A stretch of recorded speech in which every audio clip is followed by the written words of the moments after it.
어제도 전해드렸지만 각종 지원금으로 국가 채무가 1,000조 원에 육박하면서 여권에서 본격적으로 증세 논의가 불붙고 있습니다. 여유가 있는 계층만을 대상으로 하는 이른바 부자 증세뿐만 아니라 국민 전체가 대상이 되는 세목들도 거론이 되고 있는데 누구에게 얼마를 더 걷겠다는 건지 정치부 이채림 기자와 함께 자세히 짚어보겠습니다. 자, 이 기자, 지난해 우리나라가 453조를 썼죠. 그리고 세금은 285조 원을 걷었으니까 그중 상당 부분이 재정 적자였는데 여당이 어디에서 세금을 더 걷겠다는 겁니까? 네, 세입에서 가장 비중이 높은 부분은 소득세로 이 3분의 1가량으로 가장 많습니다. 또 그 다음은 상품이나 서비스를 구매할 때 자동으로 붙는 부가가치세, 그리고 그 다음이 기업들이 내는 법인세입니다.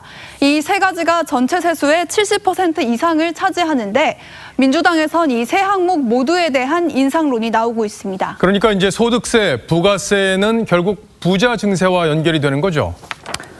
네, 민주당 5선인 이상민 의원이 발의를 준비하고 있는데요. 고소득자와 대기업에 물리는 세율을 올리는 게 핵심입니다. 이 대상은 세후 소득 1억 원 이상인 57만 명, 또 순이익 3천억 이상의 기업 100곳 정도가 될 전망인데요.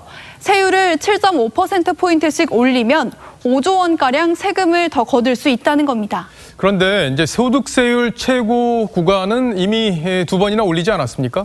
네, 맞습니다. 이 10억 원 이상의 이 소득을 올리는 사람에 대한 소득세 법정 최고 세율은 2017년에 이어 지난해에도 3%포인트 오르면서 이번 정부 들어서만 2번 올랐고 법인세도 2017년에 3%포인트 인상된 바가 있습니다. 자, 그런데 요즘 정부 씀씀이를 보면 5조 원 정도 더 걷어서는 충당이 안 될 것 같은데 다른 세목들도 좀 변경하려고 하는 거죠? 네, 그래서 전 국민을 대상으로 하는 부가가치세 인상도 거론되고 있는 겁니다.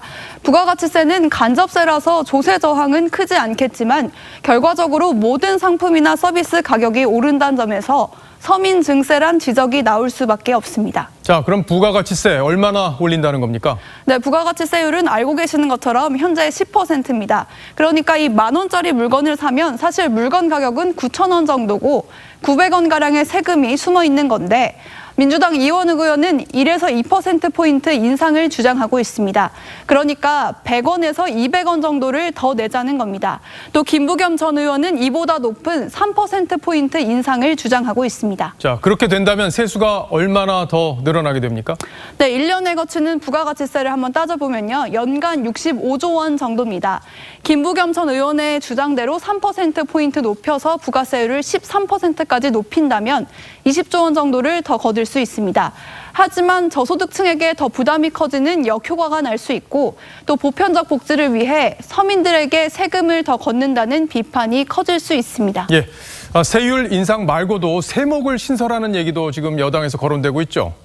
네, 여당 의원이 주최한 이 기본소득 관련 연구 세미나에서는 모든 소득 원천의 기본소득세로 5%를 과세하자는 주장이 나왔습니다. 이 경우에는 67조 원을 더 거둘 수 있는데 역시 전 국민의 주머니가 대상입니다. 자, 그렇다면 여당 지도부가 이 증세에 적극적인지가 관건일 텐데 현재 분위기는 어떻습니까?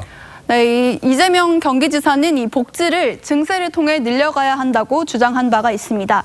다만 선거를 앞둔 시점이어서 여권 지도부는 증세 논의에 신중한 입장입니다.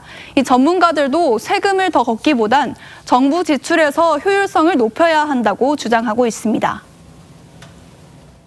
방법론은 세율을 올리면 올라갈 거라고 생각하지만 실제적으로는 그거는 효과가 없었다는 것이 작년도에 세금이 줄었거든요. 과도한 정부 지출을 먼저 정해놓고 세금을 찾자고 하는 것은 대단히 그 경제에 악영향을.